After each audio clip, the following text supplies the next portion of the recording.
Esta se sube todos los días a 360podcast.sb, el primer hub de podcast en El Salvador. O puedes volver a escucharla por Spotify, Google Podcast, Apple Podcast, Amazon Music o TuneIn.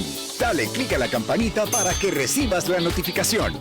Este día, en el Corre de la Mañana, le damos la bienvenida a... Bueno, primero las damas. Laura Andrade nos acompaña. Ella es directora del Instituto Universitario de Opinión Pública, el IUDOP, de la UCA. Bienvenida, Laura. Primera vez presencial con nosotros. Feliz Año Nuevo también. Gracias, igual a ustedes y un saludo a toda la audiencia que nos sintoniza esta mañana. Muchas gracias, Laura. Bienvenida. Y también está aquí con nosotros un amigo de este programa, Omar Serrano, vicerrector de Proyección Social de la UCA, y que también cuando se dan estas encuestas pues es parte de la vocería. Omar, bienvenido, feliz año. Muchas gracias, Diana. Buenos días, Tony. Buenos días en Controles y buenos días a todos ustedes que son fieles a este programa. Feliz Año Nuevo. Este año vamos a necesitar sabiduría, paciencia, coraje. Hay que empezarlo bien, así como este programa. Acaban de presentar esta encuesta sobre la situación del país en general durante todo el año 2023. Pero aprovecho y te pregunto, ¿están trabajando ya en alguna encuesta eminentemente electoral, el IUDOP? Ya sacamos una primera encuesta preelectoral, la sacamos en el mes de diciembre. Y muy pronto van a tener noticias de una segunda. Porque lo que pasa es que de acuerdo a la ley, ¿verdad? Electoral, 15 días antes del proceso electoral es la última fecha para publicar una encuesta. Entonces tiene que ser en estos días. Fíjate que estamos a 3 semanas, ¿no? Observadora a las elecciones de Guatemala, la segunda ronda. Y la sorpresa fue que las elecciones eran el domingo y dieron a conocer una encuesta el viernes, creo yo.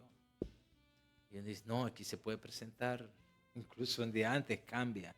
Hay otro tipo de exigencias que son menos rigoristas en general que aquí. Y me sorprendió porque aquí, como dice Diana, 15 días antes es lo máximo que puedes presentar. La ley electoral, ¿verdad? La ley electoral. Así es. No, yo. No, como dice Diana, la ley electoral. Como bien cita la ley como electoral. bien cita la ley. Ajá, Diana Verónica. Ajá, y bueno, de Guatemala hay mucho que hablar, ¿verdad? Ese tema para otra conversación. Sí, bueno, en términos generales, ¿qué podríamos decir? ¿Qué piensa la gente sobre el país, sobre su situación en el 2023? Bueno, nos gustaría empezar primero en cuanto a cuáles son las preocupaciones ciudadanas en términos del principal problema que enfrenta el país al cierre del 2022. 23, perdón. Vemos que hay un cambio importante en la tendencia que se había registrado, al menos en la última década. Por ejemplo, entre el 2013 y el 2019, veíamos con claridad que más de la mitad de la población salvadoreña registraba que el principal problema que enfrentaba el país estaba vinculado con algún aspecto de la delincuencia. Vemos luego 2020, un año bastante complicado en donde la pandemia por COVID se posicionó como la principal problemática. Tuvimos una cuarentena, una desaceleración de las actividades económicas, pero ya al cierre de ese año, 38 de cada 100 consideraba que los problemas económicos eran la principal preocupación en la que tenía que enfocarse El Salvador. Vemos al cierre del 2023 cómo esta proporción alcanza 70 de cada 100 al cierre del mes pasado.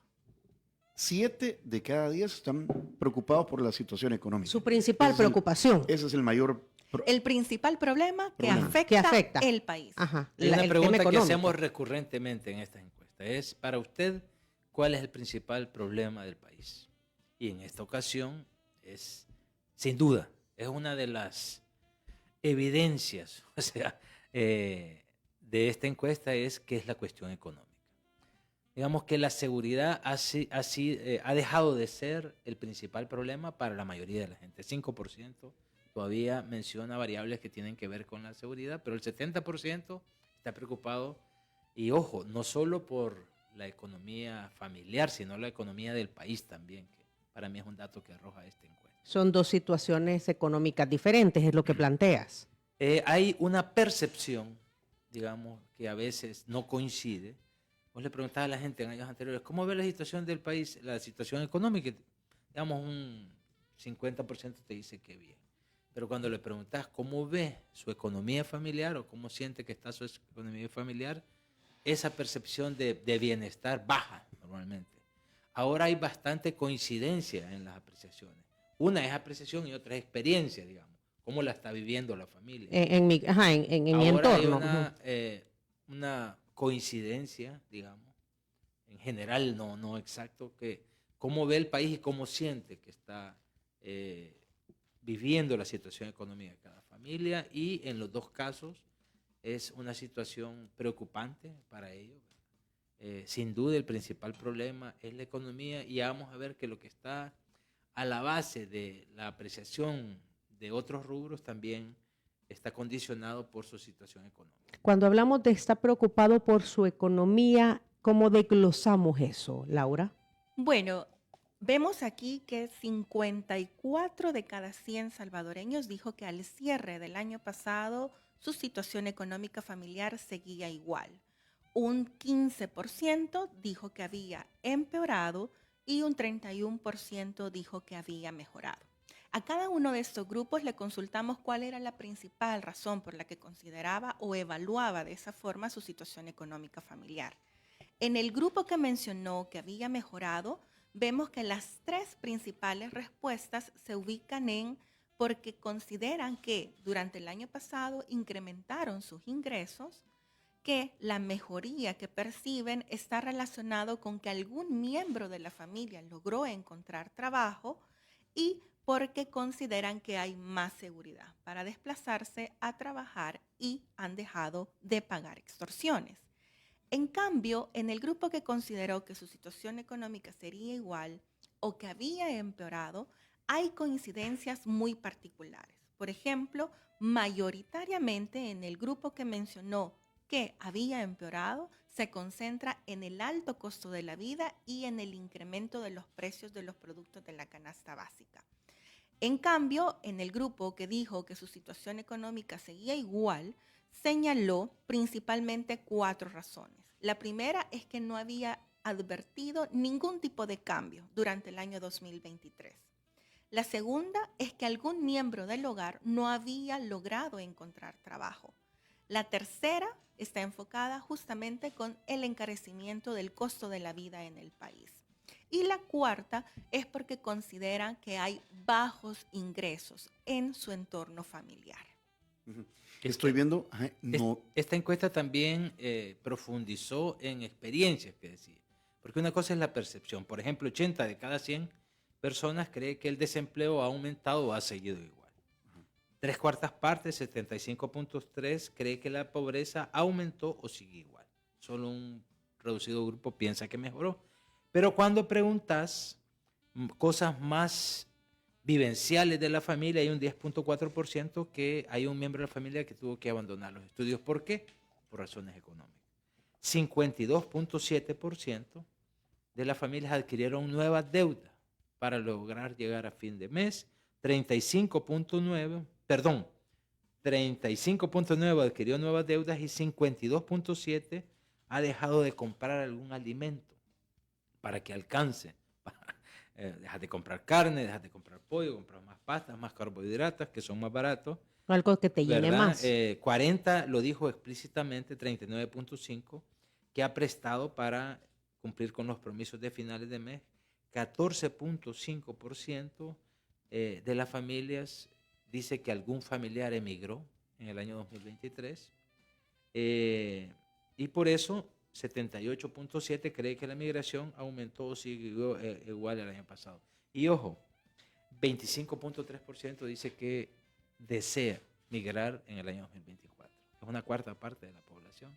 Entonces también ves no solo en percepciones, sino en experiencias de la familia que la situación económica no ha estado bien en el 2020. Ahora, este tema de la migración, Omar, el otro día nos decía Reinaldo Albergue, que es experto en temas migratorios y ve este tema de las visas y todo lo demás, que el tema de la migración no debería de sorprendernos de la manera que nos sorprende, porque siempre ha sido así, o sea, es una tendencia y muchos es por reunificación familiar, ¿verdad? Fíjate que la encuesta ahonda en eso. Y a eso iba mi pregunta, si habían preguntado Sí. por qué migrar. Pero Ajá. es decir, si siempre ha sido así, pero si ahora se te dice que ha bajado la migración, que tenemos migración inversa, estos números no coinciden con esas afirmaciones. No sé si me explico. Sí, Siempre sí. estoy de acuerdo. Ujú. El máximo, si no recuerdo, cuando preguntaba a la gente si desea migrar, hay un 30% que ha dicho que sí. Ahora es 25%, no es como hace unos años. Pero ¿Podría decirse, Laura Omar, entonces que si una de las, o sea, ya no hay el tema de la delincuencia, pero sí el costo, el alto costo de la vida, o sea, la economía familiar sigue siendo un disparador de querer migrar? Sin duda, los indicadores que se han contemplado en esta investigación dan cuenta de ello. Por ejemplo, cuando le consultamos a la gente el deseo de emigrar, deseo de querer irse a vivir de forma definitiva a otro país, no en el mediano plazo, sino en este 2024. Mayoritariamente, la población señala que se atribuye este deseo a la necesidad de mejorar su situación económica familiar, a la necesidad de poder encontrar un mejor trabajo que no podrían encontrar en El Salvador y, por supuesto, a la necesidad de mejorar los ingresos familiares. Aquí es importante también señalar que todos estos aspectos económicos no solo están vinculados con mi intención, porque el deseo puede estar ahí, pero probablemente todos los mecanismos y recursos que se necesitan para poder salir de la frontera nacional no se cuentan. Pero el estudio también indagó si alguien del hogar había tenido que emigrar durante el año 2023. Aquí vemos que aproximadamente 10 de cada 100 salvadoreños dijo que esta situación había ocurrido en sus hogares. Y nuevamente vemos que estas situaciones relacionadas a la mejora de la calidad de vida, a la necesidad de encontrar un mejor trabajo, al incremento de los ingresos familiares, son un elemento fundamental por la cual esta situación ha ocurrido en sus hogares. Estoy viendo que 90.2% considera o resiente el aumento de los precios en los productos de la canasta básica. Este fin de semana estuve con alguien que está en la industria de las granjas de aves y dice que, o sea, que el huevo incluso llegó a escasear porque es la proteína más barata. exactamente. Y se puso un poquito más caro, no sé. Bueno, Sí, sin bueno, duda. yo ayer, a mí me toca comprar los domingos, alguna vez he visto a Diana. Nos hemos ahí- encontrado en el mercado. Voy al mercado y voy al súper. Ayer fui y compré un cartón de huevo a más de $6, ¿vea? Que dicen que así lo compré. No digo la marca porque voy a hacer propaganda. No, aquí se pueden pero decir miren, marcas. ¿qué está gastando más la gente? Y yo creo que nosotros también somos gente. En comida, en alimentos y sorprende, en segundo lugar, en servicios básicos. Agua, telefonía, electricidad. En eso, dice ¿en qué invierte usted los Su ingresos? dinero. Ujú. En alimentos, ¿verdad? 70.9% y 10.3% en servicios básicos y lo demás para lo que alcance. Pero la gente, y eso me parece muy bueno, noble, que la gente se preocupe principalmente por la alimentación. Y bueno, para nadie es secreto que ha aumentado todo menos los salarios, ¿verdad? Por eso también hay un clamor, sentimos nosotros, de 87.3% de la población que cree muy necesario o algo necesario aumentar, no dice el salario mínimo, los salarios de todos los sectores, ¿verdad? Porque sube el costo de la vida, pero el poder, eso implica que lo que comprabas antes con $10 ya no lo compras, hoy No, compras la mitad. hoy compras con 14, por lo ¿verdad? menos. Los tomates, por ejemplo, que antes daban 15, 20 por el dólar, uno va y dan 6. Ayer me dieron bastante, me dieron 7 u 8, creo yo. El vendaje, el vendaje. Ajá. Entonces, pero ya no eso es pérdida del poder adquisitivo. Entonces, muchos economistas están planteando, muchos o algunos por lo menos, están planteando que cuando hay aumento, lo que se va a hacer es recuperar lo que se ha perdido del poder adquisitivo. No es que va a haber. Pero bueno, ese es el tema de otra conversación, ¿verdad? Porque siempre se dice que cuando aumentan el salario, entonces los precios de todos los productos y servicios suben. Y yo siempre digo, si yo no quiero que me aumenten el salario, lo que quiero es con mi salario poder adquirir lo que tengo o que me dé otras prestaciones la empresa, no necesariamente dinero, para llenar mis expectativas, ¿verdad? pero como por eso decía, es tema de otra conversación. ¿Hay algún dato dentro de la encuesta, que estoy viendo lo del Bitcoin y todo, en el que a qué le atribuye la población el incremento en el costo de la vida? Bueno, en términos específicos consultamos cuál era la situación por la que la gente pensaba que la situación económica del país había mejorado, empeorado o seguido igual. Aquí es importante mencionar que la gente, pese a que sostiene que puede ser un factor externo, también se señalan situaciones que hoy por hoy sabemos que tienen un impacto en la cadena de suministros de lo que nosotros recibimos, teniendo en cuenta que somos una economía que depende de productos externos, dado que no hay un, digamos, sector agrícola lo suficientemente robusto con el cual poder maniobrar justamente estas necesidades. Y ahí encontramos los conflictos con otros países que, claro, han afectado desde hace años estas cadenas de suministros, pero también encontramos algunas decisiones que no han sido bien tomadas de parte de esta administración. Y justamente ahí entra una de las principales políticas económicas que este gobierno ha impulsado, pese a que no ha tenido la popularidad esperada entre la mayoría de la población salvadoreña, y es el Bitcoin. Esta criptomoneda, la mayor parte de la población salvadoreña sostiene primero que no ha beneficiado la economía del país y que mucho menos ha beneficiado su economía familiar.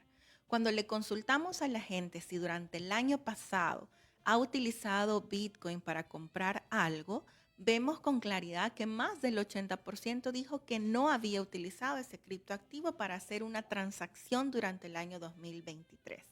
Y un 3% de los encuestados dijo, peor aún, que no había utilizado nunca esta criptomoneda desde su implementación en el 2021. Al 12% que señaló que sí había utilizado Bitcoin durante el año pasado, se le consultó la frecuencia y qué es lo que había comprado, adquirido o pagado durante el año pasado. Y vemos que principalmente la mayor proporción de este grupo dijo que lo había utilizado 1 o 2 veces en todo el año y que el tipo de producto que había comprado era principalmente el pago de alimentos a través de cualquier tipo de comercio y el pago de supermercado. Sí, porque los supermercados, bueno, la verdad que el ¿Saben lo que Bitcoin es pasa una a moneda veces? de Que, curso por legal. ejemplo, se da la guerra entre Rusia y Ucrania, que todavía está, y hay un aumento de precios, y uno dice, ¿cómo algo tan lejano nos puede afectar? Bueno, Ucrania es el quinto productor de trigo en el mundo, combustible, etcétera. Luego viene las protestas en Guatemala que impiden que, hasta entonces mucha gente nos dimos cuenta que las hortalizas, las verduras, vienen de Guatemala, no las producimos aquí. Entonces, producimos muy poco. muy poco, Ajá, para ni lo el que necesita el 30% mercado. para lo que necesitamos. Uh-huh. Y se da el alza de precios, pero el conflicto en Guatemala ya terminó. Las rutas marítimas se han reactivado, pero los precios no bajan, porque el tomate no ha vuelto a estar como está, ni el pepino, los chiles verdes, la cebolla, siguen altas, y entonces dice... O sea, estas subidas de precios deberían de bajar, así como bajaron las causas que lo provocaban. Exactamente. Y a pesar del trabajo de la Defensoría del Consumidor, no se logra porque la especulación juega mucho en el precio. Si el comerciante demuestra, mire, yo lo compré más caro ahora, lo tiene que dar más caro. Siempre hay aprovechamiento. ¿Verdad? Pero siempre hay especulación, eso es obvio. Pero lo que quiero decir es que hay una escalada de precios que la causa, como bien dijiste, deja de existir, pero los precios no bajan al nivel que tenían antes. Y también está la especulación cuando hay un aumento salarial, ¡pum!, automáticamente, ¿verdad? Esto no tenemos una estabilidad macroeconómica, y en el caso de la familia de microeconómica, lo que es cierto, y esta encuesta refleja, es que mucha gente la está pasando difícil a nivel económico. Ha cambiado, ha dejado de consumir alimentos, tiene dificultades para que le alcance lo que gana para final de mes, sigue yendo la gente, hay miles de familias en El Salvador que están pasando una situación económica muy difícil. En En la percepción de sentirse seguro o inseguro, la gente apoya el régimen de excepción. Bueno, sin duda el régimen de excepción ha representado para este balance ciudadano al cierre del 2023 una de las áreas más favorables. De hecho, entre el grupo de personas que considera que la situación del país ha mejorado, principalmente señalan algunas de las medidas vinculadas con el régimen de excepción. Aquí encontramos también que el régimen de excepción no solo ha venido a reducir la percepción de inseguridad ciudadana, vemos que en esa oportunidad 91 de cada 100 salvadoreños considera que la situación delincuencial ha disminuido en el país al cierre del año pasado y que atribuye de nuevo esta reducción a las medidas implementadas en el marco de esta medida. Primero, a la captura de pandilleros, a que no hay presencia de pandilleros en las colonias, etc. También hay una sensación de seguridad muy alta. 60 de cada 100 dice que se siente muy seguro en el lugar en el que reside, pensando en la posibilidad de que pueda ser víctima de un hecho delincuencial en su colonia. Es un número muy alto. También vemos que al cierre del año pasado, la experiencia de victimización por delincuencia común ha bajado. Por ejemplo, ahora tenemos 5.5% de la gente que dijo que había sido víctima de un hecho delincuencial el año pasado. 5.5 de 100. Sí, y le consultamos principalmente cuál había sido el hecho que había enfrentado. Y la mayoría está vinculado con delitos patrimoniales, es decir, hurtos, robos, que son parte de la cotidianidad de los salvadoreños, por ejemplo, que se desplazan en el transporte público o que tienen horarios complicados y se ponen a merced de la delincuencia común. Como sucedió en la 75 Avenida, ¿verdad? Que había un grupo de 4 personas que robaban los celulares y eso sucedió la semana pasada. Y de los vehículos. Ajá, en la 75 Avenida aprovechaban el rojo del semáforo y ya fueron capturados por la policía. O sea, a ese tipo de delincuencia es que se refiere. En efecto. Robo de cartera, de celulares, eso desde hace algunas encuestas, y lo previeron algunos especialistas en seguridad, que iba a disminuir el accionar, digamos, de los grupos organizados, pero podía aumentar el accionar de la violencia común, de la delincuencia común, perdón. Y es lo que está pasando. Ese es un caso, pero no sé si ustedes tienen conocido. ¿Que le han robado algo? Nosotros tenemos un compañero que fue a Estados Unidos, trajo un celular de esos de última generación y cuando llegó a la oficina no lo llevaba para enseñarlo.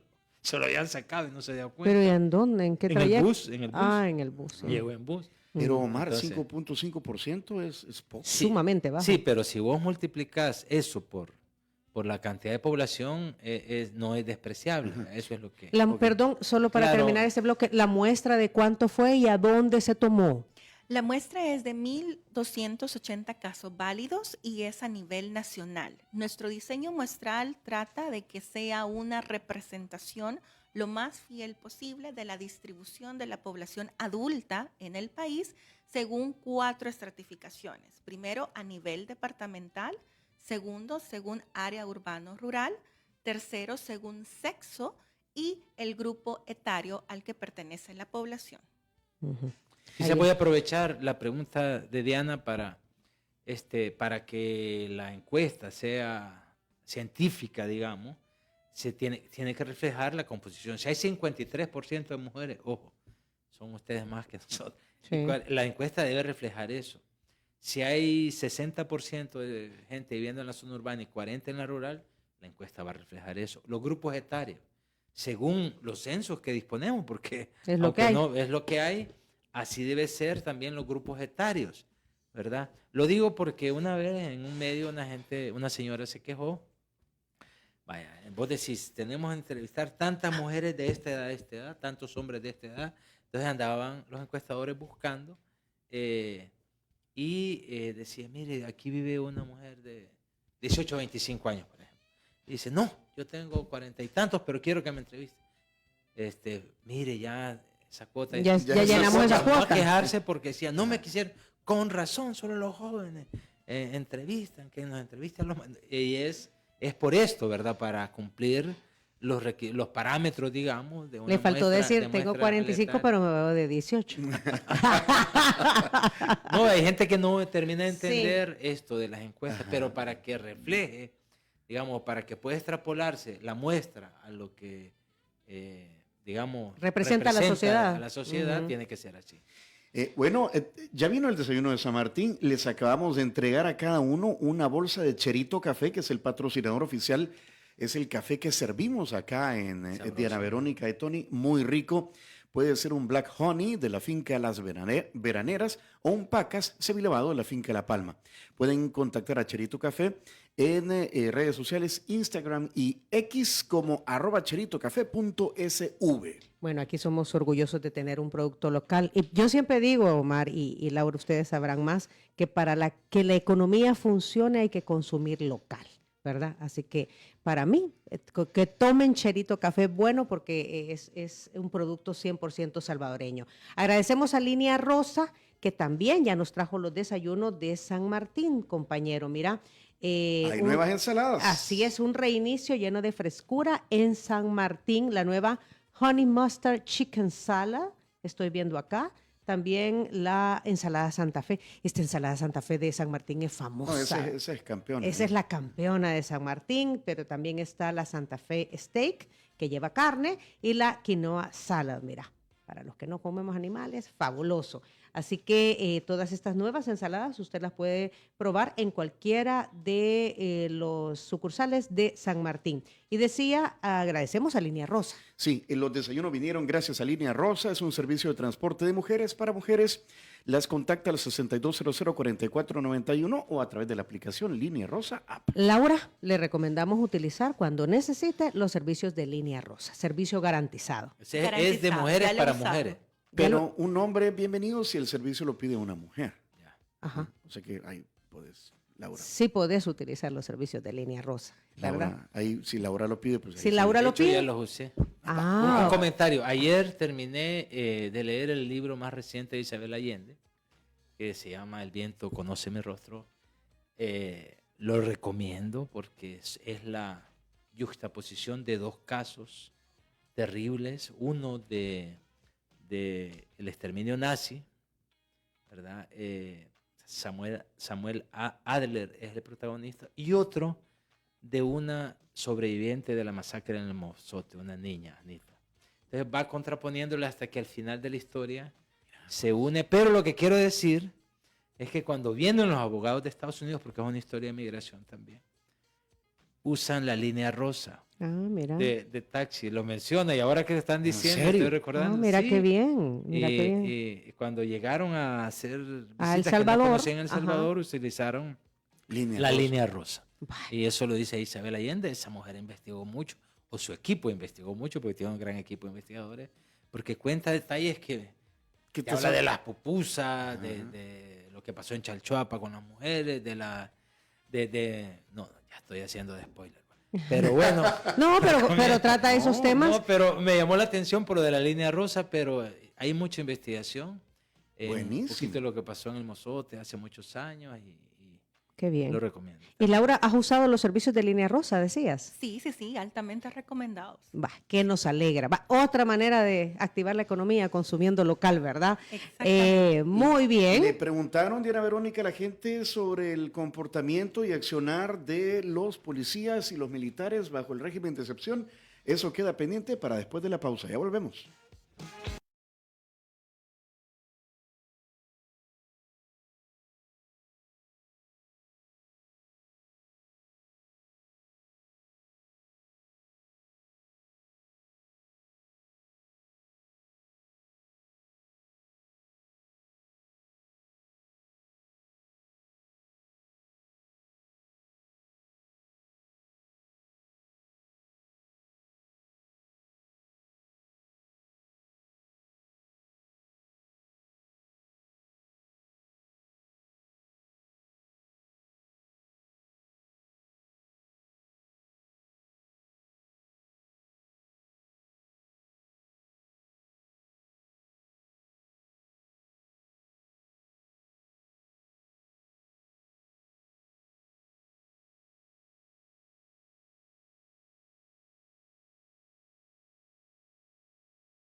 Bueno, estamos conversando con nuestros amigos de la Universidad Centroamericana, la UCA, ¿verdad?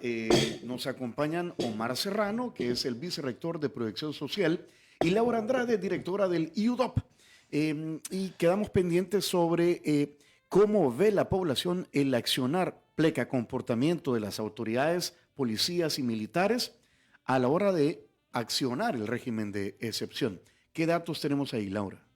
Bueno, quizás en primer lugar le consultamos a la gente si a lo largo del año 2023 algún policía o soldado lo había amenazado a él o a alguna persona del grupo familiar con aplicarle el régimen de excepción y en consecuencia detenerlo injustificadamente.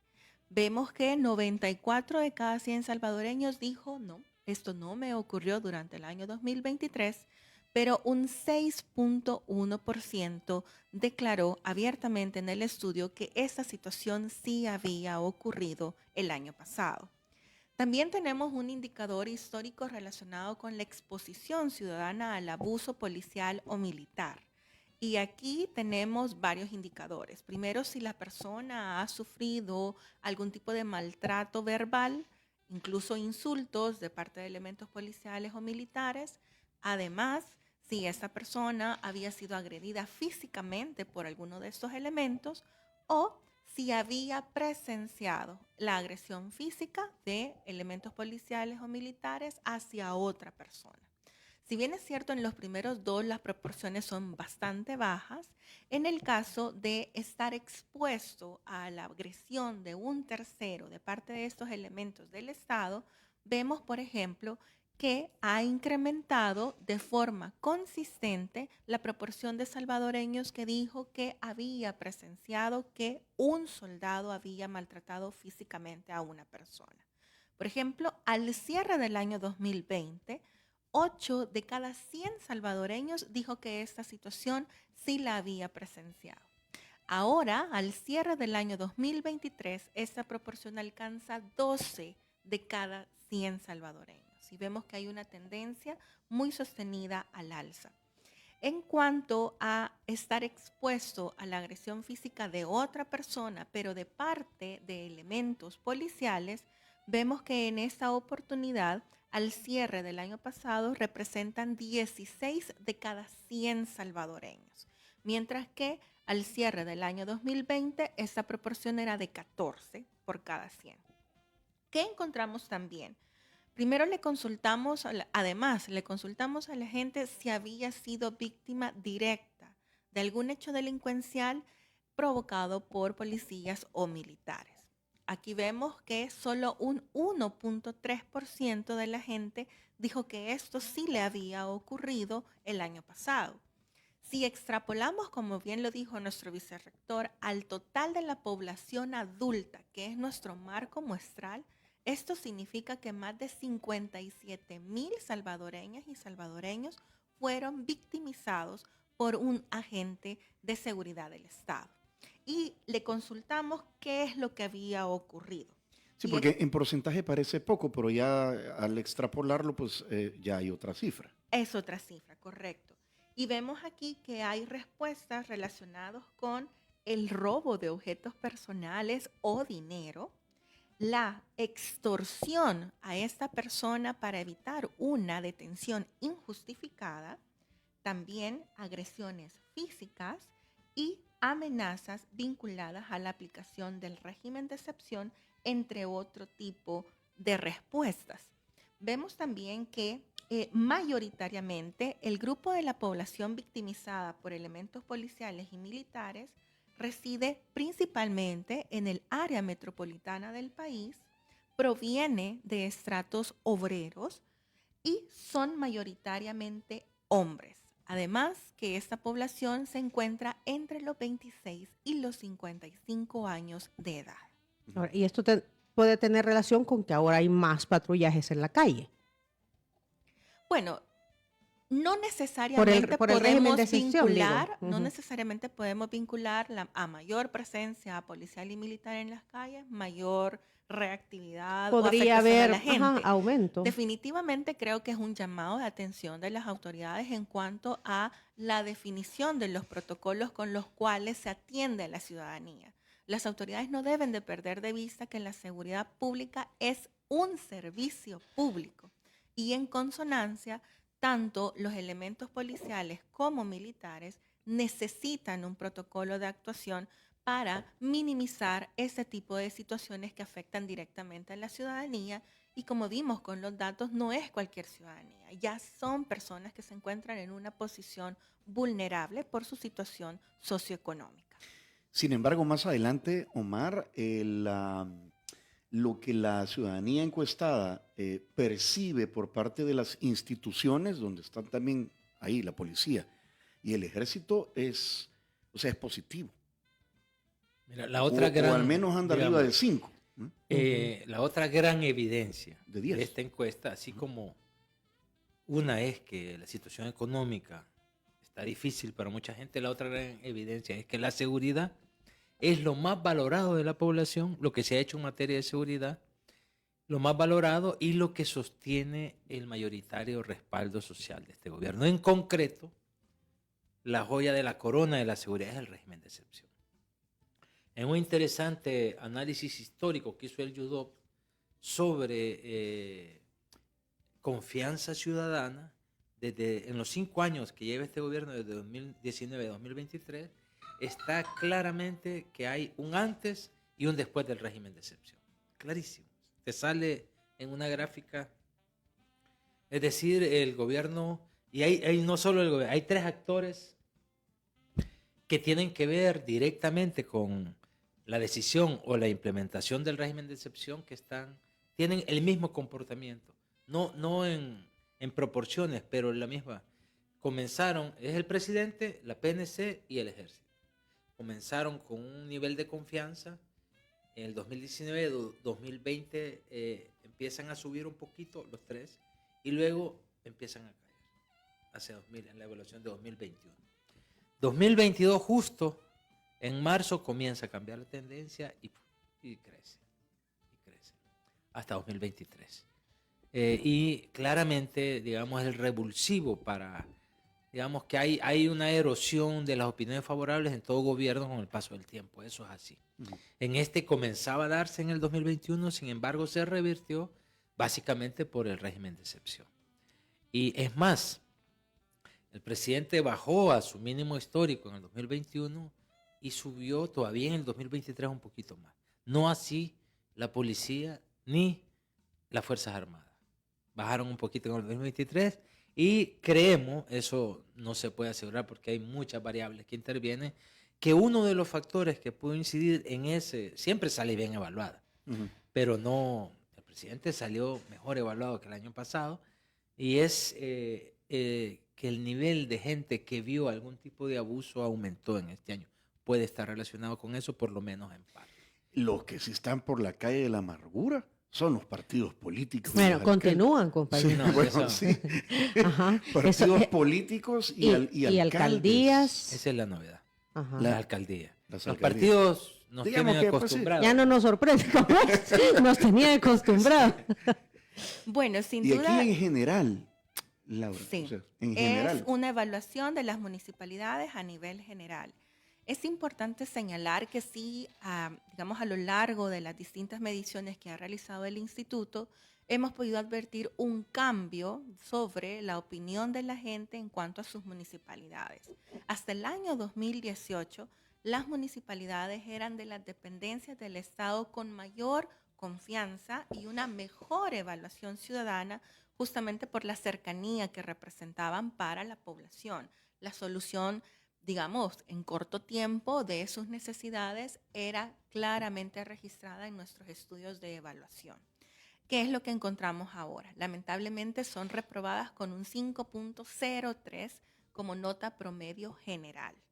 Esto, sin duda, ya lo ha trasladado nuestro vicerrector, tanto en la conferencia de prensa como en otros espacios, que lo atribuimos primero a un desmantelamiento sistemático de las municipalidades en cuanto a su financiamiento. La reducción del FODES ha reducido la capacidad de dar respuesta a las necesidades de la gente en las localidades y esto se percibe con claridad en cuanto se evalúa su trabajo al cierre del año 2023.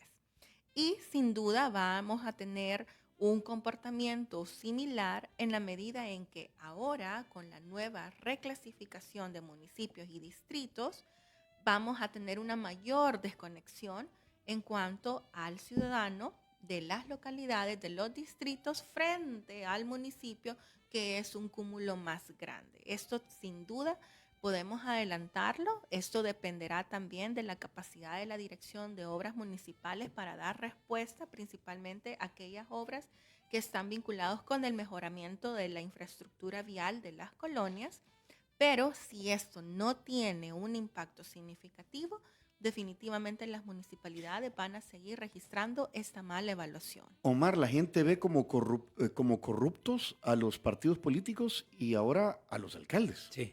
Ese es el cambio. Eso Miren, es como... siempre en las encuestas, en el nivel de confianza ciudadana, la Asamblea Legislativa, los partidos políticos y a veces los empresarios han salido a la baja. Ahora eso cambia. Sí, están ahí los El empresarios nuevo actor, el tercer y los diputados posición. también. pero el nuevo actor son las alcaldías, Ajá. que como bien decía Laura, han sido el eslabón de gobierno más cercano a la población, a sus necesidades, a sus demandas por la localía.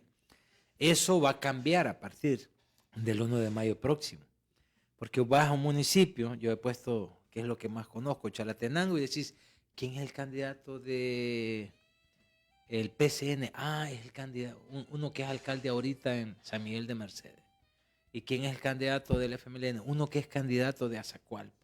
Es decir, esa inmediatez de que conocer al candidato, su familia, qué es lo que ha hecho antes, eso se va a perder. Porque al juntar, en ese caso, 20 actuales municipios en uno solo, que es Chalatenango Sur, perdés esa inmediatez. Esa cercanía. Esa cercanía.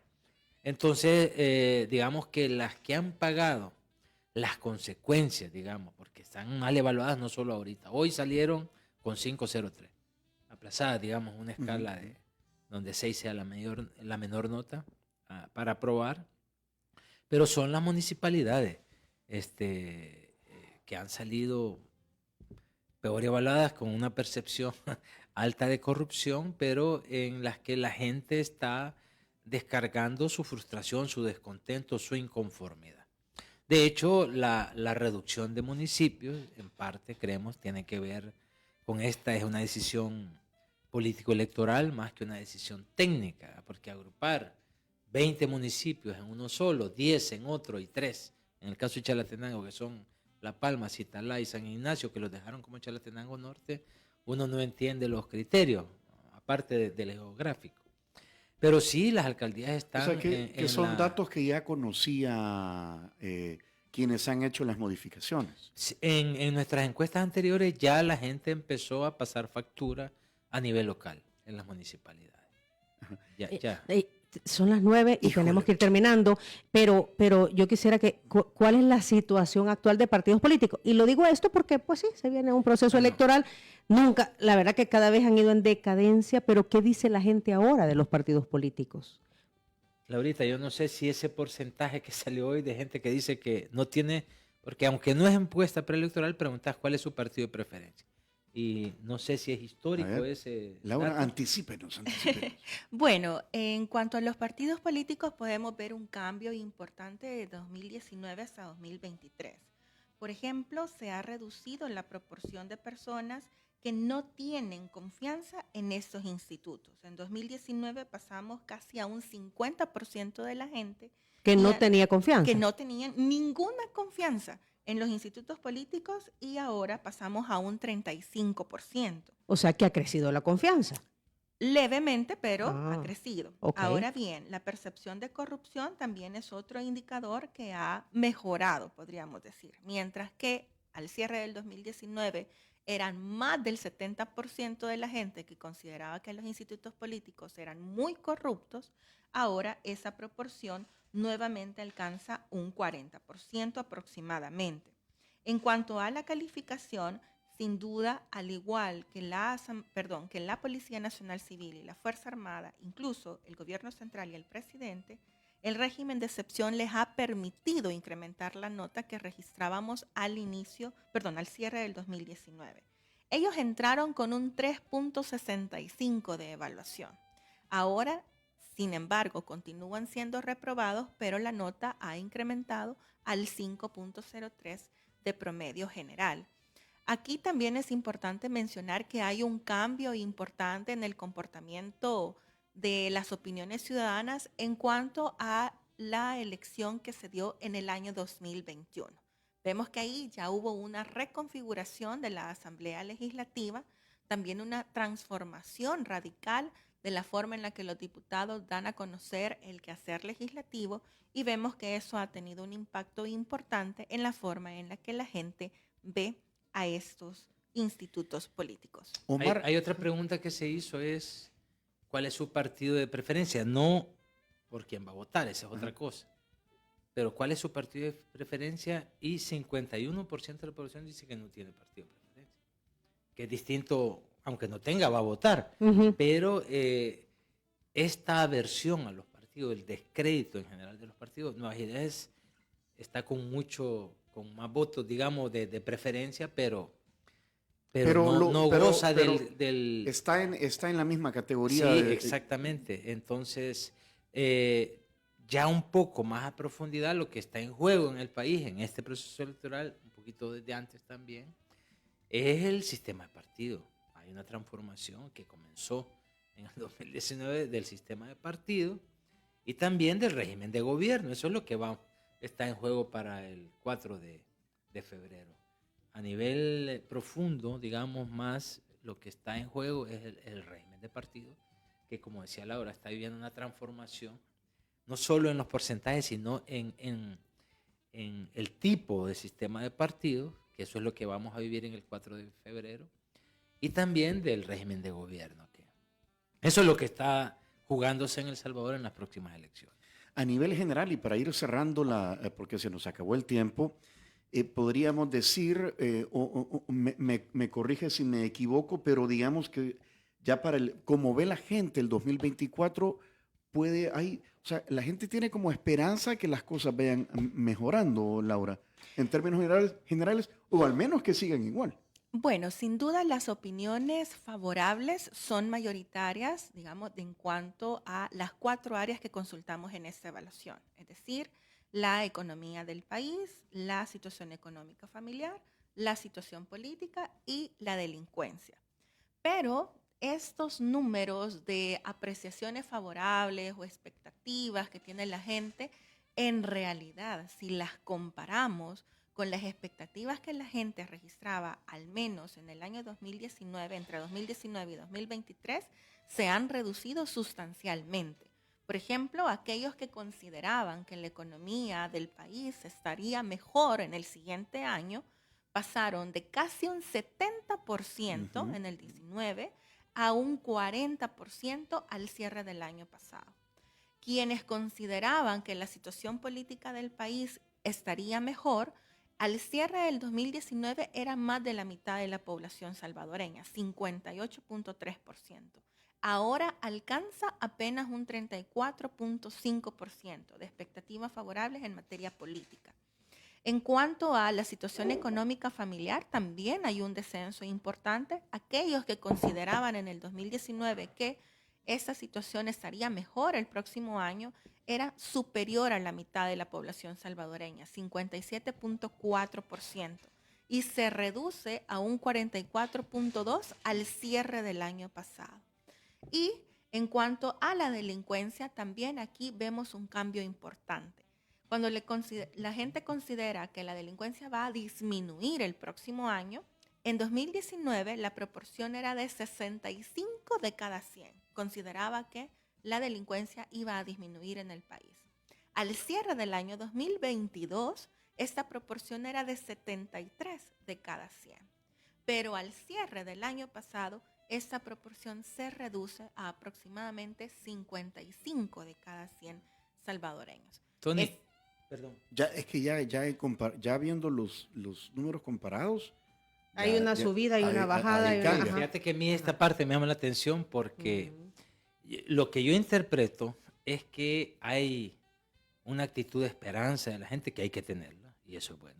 Hay una Pero pregunta de también eso. hay una Ajá. actitud de realismo.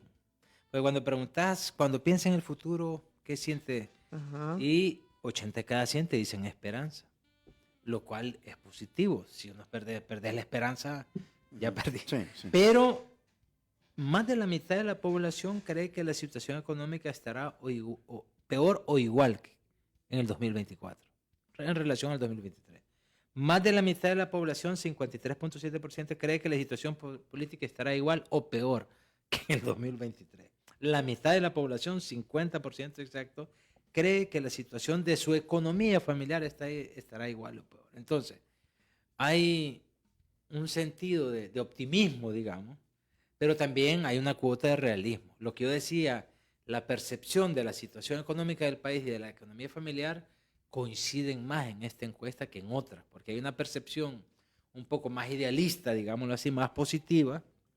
Pero cuando uno pregunta con la cuestión familiar, es un poquito más realista. Ahora hay más coincidencia. Yo creo que esto refleja eso. Donde hay un porcentaje mayoritario que cree que va a estar mejor este 2024 es en cuestión de seguridad. ¿Verdad? Qué bien. Tú nos lo dijiste fuera del aire, pero si tuvieras que resumir esta encuesta o los resultados en pocas palabras, ¿cuál sería? Yo diría que la encuesta refleja que la gente se siente más segura, pero con más una precariedad económica terrible. Así lo resumiría yo, según la encuesta. Muy bien. Muy bien. Gracias. Nos queda claro. Yo creo que lo vamos a ver pronto. Muy pronto. Muy pronto, ¿verdad? Así que queda la puerta abierta. Omar, Laura, qué gusto. Gracias por habernos acompañado esta mañana. Y vamos a ver qué resultados. ¿Qué pasa, verdad? ¿Qué pasa? Faltan 3 semanas para el próximo proceso electoral. Ya casi, ¿ve? Y 15 días antes es el último día para dar encuestas. Así que por eso decimos, muy pronto nos vamos a ver. Omar, Laura, gracias. Y a nuestros amigos Radio Escucha, gracias por estar ahí pendientes. Si usted quiere conocer los resultados de esta última encuesta de la Universidad Centroamericana José Simeón Cañas, ponga mucha atención a lo siguiente. Si quieres volver a escuchar esta entrevista, ingresa a 360podcast.sb, el primer hub de podcasteros salvadoreños. Sigue a Diana Verónica y Tony la entrevista en Spotify, Google Podcast, Apple Podcast, Amazon Music o TuneIn.